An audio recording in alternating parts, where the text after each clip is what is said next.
My wife smirked and said, "I'm going on a date, don't wait up." I replied, "I was hoping you'd say that." Her face went pale. She didn't know I'd found her offshore account, her lover's confession, and evidence that would destroy her in court. By morning, everything changed. My name is Robert Jennings. I'm 44 years old, and until 3 months ago, I thought I had it all figured out. A solid marriage of 18 years. 2 great kids, Connor, 17, and Lily, 14. A thriving business I built from nothing. 5 fitness centers across the metro area that brought in over $2 million a year. I had a partner I trusted, Glenn Pearson, who handled sales and marketing while I managed operations and training programs. We'd grown this empire together over 7 years, from one struggling gym to a legitimate franchise operation. Tiffany, my wife, she'd been there from the beginning. Back when we were scraping by in a rented studio apartment, eating ramen 3 nights a week while I poured every dollar into that first gym. She believed in me when nobody else did. Or at least, that's what I thought. It was a Tuesday evening when everything changed. I remember the exact date because it was the day after our son Connor's basketball game, the one where he scored 23 points and Tiffany never showed up. She'd texted saying Glenn needed her to cover the front desk at our Riverside location because someone called in sick. I was in the kitchen, reheating leftover chicken and rice, when she walked in. The click of her heels on the hardwood floor sounded different somehow. Sharper, more deliberate. She was wearing a dress I'd never seen before, deep burgundy, the kind that cost more than our monthly grocery bill. Her makeup was perfect, too perfect for a Tuesday night at home. I looked up from the microwave, and our eyes met. There was something in her expression I couldn't quite place. Not guilt, not nervousness. Something closer to anticipation. "I'm going on a date tonight," Tiffany said, her voice steady and clear. "Don't wait up for me." The words hung in the air like smoke after a gunshot. I stood there, one hand still on the microwave door, the other holding a fork that suddenly felt like it weighed 50 pounds. My mind scrambled to process what I just heard. A date. My wife of 18 years just announced she was going on a date. She was watching me, waiting. I could see in her eyes. She wanted a reaction. She wanted me to yell, to beg, to break down and give her the drama she was clearly expecting. But something inside me went cold instead. Ice cold. Because in that moment, a dozen little pieces suddenly clicked together. The credit card statement I'd found last month with charges to hotels I'd never been to. The way Glenn had been avoiding eye contact with me at our last partners meeting. The fact that Tiffany's mother, Lorraine, had been unusually cold to me at Lily's birthday party. I set down the fork, closed the microwave door, and looked at my wife. Really looked at her. And I saw a stranger wearing Tiffany's face. "Actually," I said, my voice calm and measured, "I was hoping you'd say that." Her face changed instantly. The smug confidence drained away like water through a broken dam. Her mouth opened slightly, then closed. She blinked twice, fast, like she was trying to recalibrate. "What?" Tiffany's voice came out smaller than before. "You heard me." I leaned back against the counter, crossing my arms. "I've been waiting for you to finally be honest about what you've been doing. So go ahead. Have your date. I'll be here when you get back. We'll have a lot to discuss." She recovered quickly. I'll give her that. The mask slipped back into place. "You're being dramatic, Robert. It's just dinner with some friends from a gym. Friends don't usually require a $200 dress and hotel-grade makeup," I replied. "But sure, let's call it that. What time should I expect you home? Or should I not bother waiting up, like you said?" Tiffany grabbed her purse from the counter, her movements sharp and defensive. "I don't know what's gotten into you, but this attitude isn't attractive. Neither is lying to your husband's face," I said. "But here we are." She stared at me for a long moment, and I could see the gears turning behind her eyes. She was trying to figure out how much I knew, how much I discovered. The truth was, up until 30 seconds ago, I'd only had suspicions, pieces that didn't quite fit. But her reaction to my calm acceptance had just confirmed everything. "I'll be back late," she finally said, turning toward the door. "Take your time," I called after her. "I've got some calls to make anyway." The door closed behind her with a soft click. I stood there in the kitchen, surrounded by the smell of reheated chicken and the wreckage of my marriage, and I felt something I hadn't felt in years. Clarity. Pure, sharp, undeniable clarity. I pulled out my phone and opened my banking app. Time to see exactly what my wife had been spending our money on. The banking app loaded slowly, each second stretching like taffy. When the transactions finally appeared, I felt my jaw tighten. 3 months of statements told a story I've been too busy to read. Hotel charges at the Riverside Inn, always on Thursdays. Dinner reservations at Marcello's, the Italian place where we'd celebrated our 10th anniversary. Gift purchases from jewelry stores I'd never stepped foot in. And the kicker, cash withdrawals totaling $8,000 spread across 12 weeks. I sat down at the kitchen table and opened my laptop. If Tiffany wanted to play games, she'd picked the wrong opponent. I'd spent 7 years building a business from scratch. That required attention to detail, documentation, and the ability to spot when numbers didn't add up. First stop, our joint credit card account. I downloaded every statement from the past 6 months and created a spreadsheet. Red flags jumped out immediately. Charges to lingerie boutiques on days she'd claimed to be visiting her mother. Restaurant bills for 2 at places she'd never mentioned. A charge for a weekend at a bed and breakfast in Vermont that coincided with her supposed girls' trip to Boston. My phone buzzed. Connor, texting from upstairs. Dad, where's Mom? She said she'd help me with my college essay tonight. I typed back. She had to go out. I'll help you. Give me 20 minutes. 20 minutes. That's all I had before I needed to be dad again. Setting aside the fact that my marriage was imploding, I worked faster. Next, I logged into our business account, the one Glenn and I shared for the fitness centers. My stomach dropped. Unauthorized transfers. Small amounts at first, 500 here, 800 there, always labeled as equipment maintenance or marketing expenses. But they'd gotten bolder. 2 weeks ago, a $5,000 transfer marked as gym equipment that never appeared in any of our locations. I pulled up the recipient account number and ran it through our banking system's verification tool. The account belonged to Tiffany. She'd been siphoning money from our business, money that belonged half to Glenn and half to me, and funneling it into a private account I knew nothing about. My hands shook as I took screenshots of everything. This wasn't just an affair. This was theft. Systematic, calculated theft from our family and our business. I opened a new browser tab and searched for the name of the attorney who'd helped us set up our LLC 7 years ago. Richard Frost, a sharp guy in his 50s who didn't mess around. I drafted an email, attaching the screenshots, and explained the situation in clinical terms. No emotion, just facts. Meeting requested for first thing tomorrow morning. My phone rang. Glenn's name flashed on the screen. I stared at it for 3 rings before answering. Yeah. Hey, Rob. Glenn's voice sounded strained, artificial. Just checking in. How's everything? Interesting timing for a check-in, I said. It's 9:30 on a Tuesday night. A pause. Right. Well, I just want to make sure we're still good for the equipment delivery tomorrow at the downtown location. We don't have an equipment delivery scheduled tomorrow, Glenn. Silence stretched between us like a chasm. Where's Tiffany right now? I asked, my voice flat. He hung up. I sat there staring at my phone, and something inside me shifted. This wasn't just my wife betraying me. This was my business partner, the man I trusted with half my livelihood, stabbing me in the back. Upstairs, Connor called out, Dad, you coming? On my way up, I shouted back, saving all my documents to a secure cloud drive. The college essay could wait. First, I had a son to reassure that everything was fine, even though we both knew it wasn't. Connor's college essay was about perseverance, about how watching me build the fitness business from nothing taught him that success requires sacrifice. I helped him tighten his thesis paragraph while my phone buzzed every few minutes with notifications I ignored.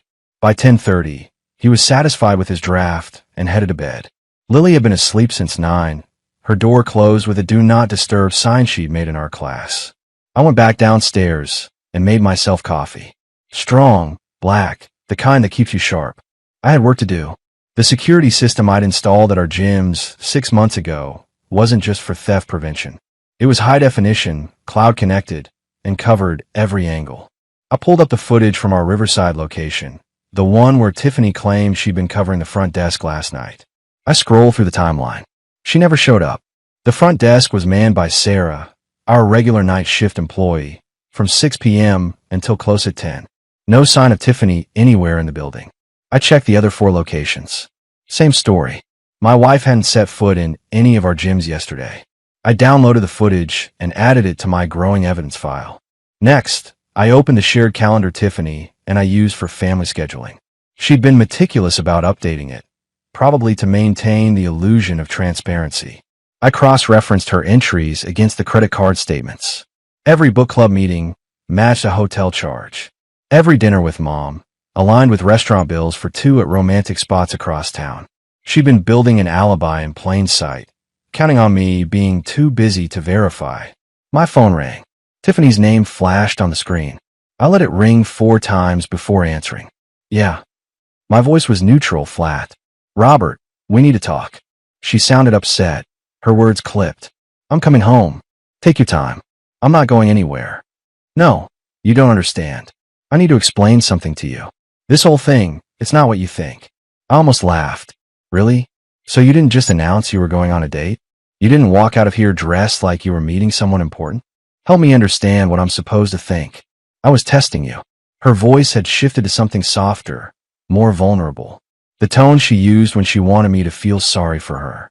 I wanted to see if you'd fight for us. If you'd show me you still care. By lying about where you've been for the past 3 months? By stealing money from our business account? That's one hell of a test, Tiffany. Silence. Then, what are you talking about? I'm talking about the $8,000 in cash withdrawals. The transfers to your private account. The hotel charges, the restaurant bills, the jewelry you bought for someone who isn't me. I kept my voice level clinical. I'm talking about the fact that you haven't been to any of our gyms in 2 weeks despite claiming you were covering shifts. Wanting to keep going. I heard her breath catch. You've been spying on me. I've been paying attention. There's a difference. I stood up and walked to the window, looking out at our quiet suburban street. Now you can come home and we can have this conversation face to face. Or you can stay wherever you are with whoever you're with. Your choice. But if you come home, you'd better be ready to tell the truth, because I already know most of it. She hung up. 20 minutes later, headlights swept across the driveway. Tiffany's car. I heard her key in the lock, the door opening slowly.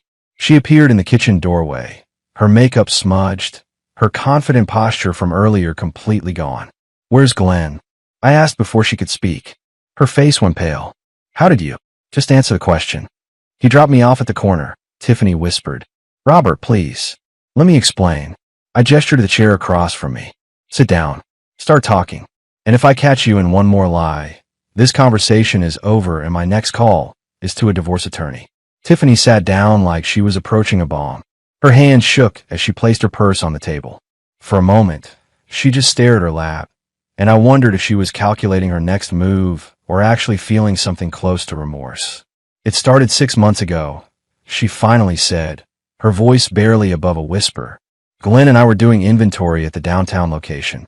We were talking, and he listened to me in a way you haven't in years. He made me feel seen. So you decided to have an affair with my business partner and steal from our company. I kept my tone flat, refusing to give her the emotional reaction she was fishing for. Skip the romance novel recap and tell me the truth. How much money have you taken? She flinched. About $12,000. But I was going to pay it back. With what money? The cash you've been withdrawing from our joint account. The transfers from our business that Glenn authorized. I leaned forward. I've got bank statements, security footage, credit card receipts. I know about the hotels, the restaurants, the jewelry. What I want to know is what else you've been hiding. Tiffany's eyes filled with tears, but I wasn't buying it anymore. There's nothing else. I swear. I pulled out my phone and opened a photo I'd found earlier. It showed her laughing in a restaurant booth, Glenn's arm around her shoulders. The timestamp was from 3 weeks ago, the same night she told me she was at a PDA meeting. Try again, I said, sliding the phone across the table. She looked at the image and her face turned gray. Where did you get that? Social media is a beautiful thing. Someone tagged Glenn in a post from Marcelos. You're right there in the background. I took the phone back. Now, I'm going to ask you one more time. What else have you been hiding? Tiffany was silent for a long moment. Then she said something that made my blood run cold. Glenn and I were planning to buy you out of the business. We've been meeting with investors. We were going to offer you a lowball price and force you out. I sat back in my chair, processing this. It wasn't just an affair. It was a hostile takeover of the business I'd built from nothing. Does Glenn know I'm aware of any of this? I don't think so. When I called him after you said that thing about hoping I'd tell the truth, he panicked. Told me to come home and deny everything. Said he'd handle damage control tomorrow. What time is he planning to be at the office? 7. He's always there early on Wednesdays. I looked at the clock. It was 11:15. I had less than 8 hours to get my legal ducks in a row before Glenn tried to spin this situation. Here's what's going to happen, I said, standing up. You're going to sleep in the guest room tonight. Tomorrow morning, you're going to call your mother and tell her you're staying there for a while. You're not taking the kids anywhere, you're not touching our accounts, and you're not contacting Glenn. Understood. Robert, please. I'm not done. My voice hardened. You're also going to write down every detail of what you and Glenn have been planning. Every meeting with investors, every conversation about buying me out, every dollar you've moved. And you're going to sign it. Why would I do that? Her voice cracked. Because if you don't, I'm filing for divorce tomorrow and going to the police about the theft. But if you cooperate, if you tell me everything, I might be willing to work something out that doesn't destroy you completely. It was a bluff, partially. I was filing for divorce either way. But I needed her confession documented before Glenn had a chance to lawyer up and destroy evidence. Tiffany nodded slowly, tears streaming down her face. Okay, I'll do it. Good. Start writing. Tiffany spent 2 hours writing her confession while I sat across from her, reading through business contracts and partnership agreements. By 1:30 in the morning, she'd filled 6 pages with details about the affair, the financial theft, and the plan to force me out of my own company. She signed each page with a shaking hand. Can I go to bed now? She asked, her voice hoarse from crying. Guest room, and leave your phone on the kitchen counter. She started to protest, then thought better of it. I heard her climb the stairs, heard the guest room door close. I photographed every page of her confession, uploaded them to my secure cloud storage, and locked the originals in my home safe. Then I called Richard Frost, my attorney, and left a detailed voicemail about needing an emergency meeting at 6 a.m. I managed 3 hours of sleep on the couch before my alarm went off. Connor and Lily were still asleep when I showered and dressed. I left a note on the kitchen counter saying I had an early meeting and would be back before they left for school. Richard's office was in a downtown high-rise, 23rd floor. He was already there when I arrived, coffee brewing, looking sharp despite the ungodly hour. Robert Jennings, he said, shaking my hand. Your voicemail was concerning. Sit down and tell me everything. I spent 40 minutes laying out the situation. The affair, the theft, the attempted business takeover. I showed him the bank statements, the security footage, Tiffany's signed confession. Richard took notes, his expression growing darker with each revelation. This is bad, he finally said, but it's also airtight. Your wife and your business partner have exposed themselves to both civil and criminal liability. The question is, what do you want to do about it? I want full custody of my kids. I want Tiffany out of the house. I want Glenn removed from the business. And I want to recover every dollar they stole. I leaned forward. Can you make that happen? The custody and divorce, absolutely. Your wife's confession and the evidence of financial fraud give you enormous leverage. Richard tapped his pen on his notepad. The business side is trickier. Glenn owns 40%. Even with the morality clause, he could fight the removal in court. What if I bought him out? With what capital? You said they've drained nearly $20,000 from the business accounts. I pulled out another folder. 3 weeks ago, I secured a line of credit against my father's house. The one he left me in his will, the one Tiffany has no legal claim to. It's worth $620,000, and I can access $300,000 immediately. Richard raised an eyebrow. You saw this coming. I saw something coming. I just didn't know how bad it would be. I slid the paperwork across his desk. I want to offer Glenn a buyout. 75 cents on the dollar for his share, payment in full within 30 days. If he refuses, we invoke the morality clause and force him out for nothing. That's aggressive. He tried to steal my business and sleep with my wife. Aggressive is me being generous. I stood up. Can you draft the papers today? I'll have them ready by this afternoon. Richard stood and shook my hand again. And Robert, your wife's mother, Lorraine. Your voicemail mentioned she might be involved in covering for the affair. Be prepared for her to fight dirty during the custody battle. I'm counting on it, I said. I've got plans for Lorraine, too. I left Richard's office at 7:15 and drove straight to our downtown gym location. Glenn's truck was already in the parking lot. I walked in through the front entrance, nodded to the morning staff, and headed to the office we shared. Glenn was at his desk, staring at his computer screen. He looked up when I entered, and I saw the calculation in his eyes. He was trying to figure out how much I knew. "Morning, Rob," he said carefully. "Early start today. Had some business to take care of." I closed the office door behind me. "We need to talk about your resignation." Glenn's face went through several expressions before settling on confused innocence. "My what? Rob, what are you talking about?" I pulled out my phone and played the audio recording I'd made of Tiffany's confession. Her voice filled the small office, detailing the affair, the stolen money, the plan to force me out and take over the business with Glenn. His face drained of color as the recording played.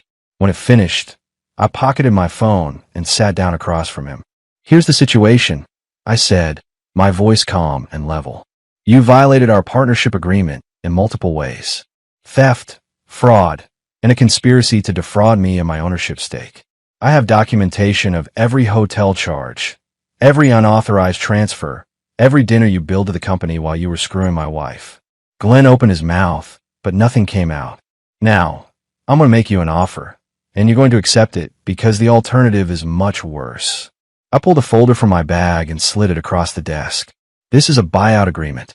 I'm offering you 75 cents on the dollar for your 40% stake in our business. Based on our last valuation, that's $450,000. Cash, paid in full within 30 days. He stared at the papers like they might bite him. "That's below market value. That's more than you deserve. The morality clause in our operating agreement gives me the right to force you out with zero compensation for conduct like this. I'm offering you a chance to walk away with something." I leaned back in my chair. "You've got until 5 p.m. today to decide. Accept the buyout, sign a non-compete agreement, and disappear. Or reject it, and I'll invoke the morality clause, report the theft to the police, and make sure everyone in this industry knows exactly what you did." "Rob, please. We've been partners for 7 years. We built this together, and you try to steal it from me while sleeping with my wife." I stood up. "I don't negotiate with people who betray me, Glenn. I remove them. The only question is whether you leave with something or with nothing." He looked down at the buyout papers, his hands shaking slightly. "What about Tiffany? Are you divorcing her? That's none of your concern anymore." I walked to the door. 5 p.m., Glenn. I'll be in my attorney's office. You can deliver your decision there, or you can have your lawyer contact mine. Either way, you're done here. I left him sitting at his desk and drove home. Connor and Lily were eating breakfast when I walked in. Tiffany was nowhere in sight. "Where's Mom?" Lily asked, looking up from her cereal. "She's not feeling well. She's staying at Grandma Lorraine's for a few days." I poured myself coffee and sat down with them. "How'd you sleep?" Connor glanced at me with knowing eyes. At 17, he was old enough to sense when something was wrong. "Fine. You okay, Dad?" "I'm good, son. Just dealing with some business issues." I smiled at both of them. "Listen, things might be a little different around here for a while. Your mom and I are working through some stuff, but I need you both to know that none of this is your fault, and we both love you very much." Lily's eyes widened. "Are you getting divorced?" I took a breath. "We're figuring things out. But whatever happens, you two are my priority. Always." Connor nodded slowly, but I could see the questions in his eyes. Questions I'd have to answer eventually, but not now. Not while they had school and tests and normal teenage problems to worry about. My phone buzzed.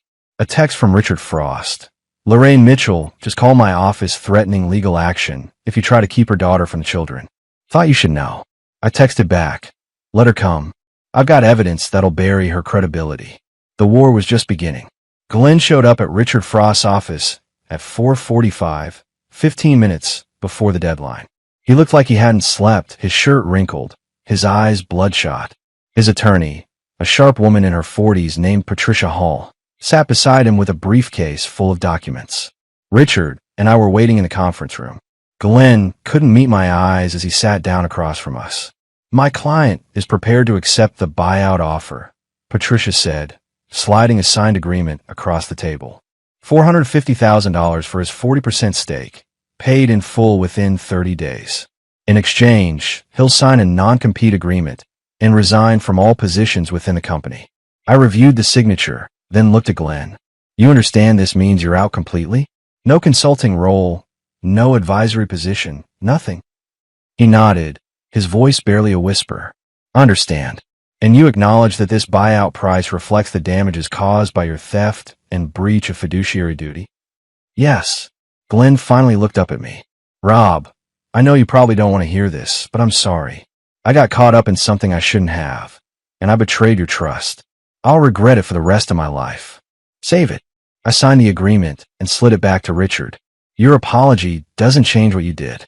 It doesn't give me back the 7 years I wasted thinking you were someone I could trust. Patricia cleared her throat. There's one more matter. The stolen funds. My client is prepared to return $12,000 to the business account within 72 hours. Make it 48, I said. And I want a written admission that he authorized those transfers without my knowledge or consent. Glenn looked at his attorney, who nodded. He signed another document acknowledging the theft. We're done here, Richard said, gathering the paperwork. Mr. Pearson, you have until Friday at noon to remove your personal belongings from the gym offices. After that, your access will be permanently revoked. Glenn stood up, his shoulders slumped. As he walked toward the door, he paused and turned back to me. What about Tiffany? Are you going to press charges against her too? That's between me and my wife. You don't get to worry about her anymore. I leaned back in my chair. And Glenn, if I find out you've contacted her, if I hear you've tried to interfere in my divorce proceedings in any way, I'll make sure the theft charges get filed. Are we clear? He nodded and left without another word. Richard closed his briefcase. Well handled. You got everything you wanted. Not everything, I said. I still have to deal with Lorraine. As if on cue, my phone rang. Tiffany's mother. I let it go to voicemail, but she called 3 more times in rapid succession. Finally, I answered. Lorraine. Robert Jennings. You listen to me. Her voice was shrill with rage. I know what you're trying to do to my daughter. You're trying to take those children away from their mother, and I won't allow it. Those children have a mother who committed adultery and stole from her family. The court will decide what's best for them, not you. I have connections, Robert. Lawyers, judges, people who owe me favors. You think you can just destroy my daughter's life and walk away? I think your daughter destroyed her own life when she decided to betray her family. I kept my voice calm, measured. And as for your connections, Lorraine, I got something better. I've got the truth, documented and signed. So bring your lawyers, bring your judges, bring whoever you want. I'm ready. She hung up on me. Richard raised an eyebrow. That's going to be a problem. Let it be a problem, I said. I'm done being afraid of that woman. I drove home to find Connor waiting for me in the driveway. He was sitting on the front steps, his basketball in his lap. Dad, we need to talk. I sat down beside Connor on the steps. The evening air was cool, the neighborhood quiet except for someone mowing their lawn 3 houses down. I know Mom's not just sick, Connor said, bouncing the basketball once. I heard you on the phone last night. I heard her crying in the guest room. I'd known this conversation was coming, but it didn't make it any easier. You're right. Your mom and I are having serious problems. Is she cheating on you? The directness of the question caught me off guard. I looked at my son, really looked at him. He was 17, nearly a man, with my height and his mother's eyes. He deserved the truth. Yes, I said simply. She is. Connor was quiet for a moment, the basketball still in his hands. With Mr. Pearson? How did you know? I saw them together once. About 2 months ago at the Riverside gym. I came in to grab my water bottle I'd left there, and they were in the office. The door was closed, but I could see through the window. They were kissing. He looked down at the ground. I didn't know what to do. Part of me wanted to tell you, but part of me thought maybe I was wrong. Maybe it was a mistake. The weight of what my son had been carrying hit me like a truck. Connor, this is not your fault. None of this is your responsibility. I should have told you, and I should have paid better attention to what was happening in my own marriage. I put my hand on his shoulder. But we can't change the past. We can only move forward. What happens now? Are you getting divorced? Yes. I've already filed the papers. Your mom will be served tonight or tomorrow. What about Lily? Does she know? Not yet. I want to talk to you first. You're older, and I need your help making sure your sister gets through this okay. Connor nodded slowly. Where's Mom staying? With your grandmother Lorraine for now. But I want you both to know that you can see her whenever you want. I'm not trying to keep you away from your mother. I'm just trying to protect our family from more damage. I don't want to see her right now, Connor said, his voice hard. She lied to all of us. She hurt you. She hurt Lily. She hurt her family. I'm not ready to forgive that. That's your choice. and I respect it. But Connor, she's still your mother. Someday, when you're ready, you might want that relationship back. Don't close that door completely. He bounced the basketball again, harder this time. Did Mr. Pearson have a family? A wife? Heather. No kids, though. Good. At least no other kids have to go through this. He stood up and looked at me. I'm going to tell Lily. She should hear it from me, not from some kid at school or Grandma Lorraine. You sure you want to do that? Yeah. We're a team, Dad. You, me, and Lily. That's our family now. The simplicity and strength of his words nearly broke me. I stood and pulled my son into a hug. I'm proud of you. You know that, right? I know. He pulled back and picked up his basketball. I'm going to go talk to her now, before I lose my nerve. I watched him walk into the house, and I felt something shift inside me. My marriage was over, my business partnership destroyed, my trust shattered. But I still had my kids, and they were worth fighting for. My phone buzzed. A text from Richard. Tiffany has been served. She's requesting mediation. What do you want to do? I typed back. No mediation. We proceed with litigation. She had her chance to be honest. Inside the house, I heard Lily start crying. I heard Connor's low voice, steady and calm, comforting his sister. I wanted to go to them, but I knew this was something they needed to process together first. So I sat back down on the steps and waited, watching the sun set over our neighborhood, and prepared myself for the battles still to come. The courtroom was sterile and cold, all polished wood and fluorescent lighting. Tiffany sat with her attorney on one side, Lorraine beside her looking like she wanted to set me on fire with her eyes. I sat with Richard on the other side, Connor and Lily in the hallway with a court advocate. Judge Patricia Reynolds was in her 60s, gray-haired and sharp-eyed. She'd been reviewing our case files for the past week, and today would determine temporary custody arrangements. Tiffany's attorney, a slick guy named Martin Cross, stood up first. Your Honor, my client has been a devoted mother for 18 years. She's been the primary caregiver, attending every school event, every doctor's appointment, every parent-teacher conference. Mr. Jennings has been so focused on his business that he's essentially been an absentee father. I felt my jaw clench, but Richard put a hand on my arm. Wait, Mrs. Jennings made one mistake, Martin continued. She had a brief affair during a difficult period in her marriage. But that doesn't make her a bad mother. She's asking for joint custody with primary placement, which would allow the children stability and continuity. Judge Reynolds looked at Richard. Counselor. Richard stood, calm and collected. Your Honor, Mrs. Jennings didn't just have an affair. She engaged in systematic financial theft from the family business, stealing over $12,000. She lied repeatedly to her husband and children about her whereabouts. And most damaging, she conspired with Mr. Jennings' business partner to force him out of the company he built. He pulled out a document. We have Mrs. Jennings' signed confession detailing all of this. We also have testimony from both children, who are 17 and 14, stating they feel more secure with their father. Martin objected. The children have been influenced by their father's narrative. The children, Richard said calmly, have eyes and ears. They saw their mother's behavior. They heard her lies.